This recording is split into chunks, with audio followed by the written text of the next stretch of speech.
ആഹാ, എന്താ മണം മാത്രല്ല കേട്ടോ, അടിപൊളി ടേസ്റ്റ് തന്നെയായിരുന്നു. അപ്പോൾ ഇന്നത്തെ പരിപാടി നമ്മുടെ കരിമീൻ പൊള്ളിച്ചതാണ്. ഞാൻ നമ്മളെ ഷെഫ് പിള്ള സാറിൻ്റെ ഒരു റെസിപ്പി ആട്ടോ കോപ്പി ചെയ്തത്. അതിൻ്റെ ഒരു സെക്കൻഡ് കോപ്പിയൊക്കെ ആയിട്ടുണ്ട്.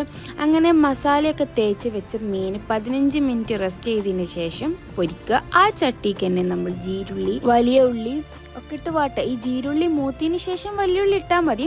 പിന്നെ മസാലപ്പൊടിയും നിങ്ങൾക്ക് ഇഷ്ടമുള്ള മസാല, മല്ലിപ്പൊടി ഇടാൻ മറക്കരുത്.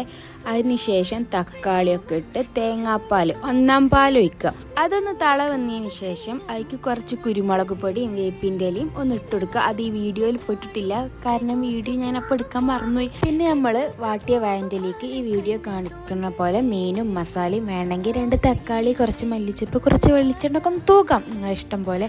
ഇതൊക്കെ ഒരു വായൻ്റെലി പൊതിഞ്ഞ് ആവി കയറ്റിയെടുത്തത് തുറക്കുമ്പോൾ കിട്ടുന്നൊരു മണമുണ്ട്. അത് അറിയണമെങ്കിൽ നിങ്ങൾ ഉണ്ടാക്കി വെക്കാലേ കിട്ടുള്ളൂ. ടേസ്റ്റും അടിപൊളിയാണ്.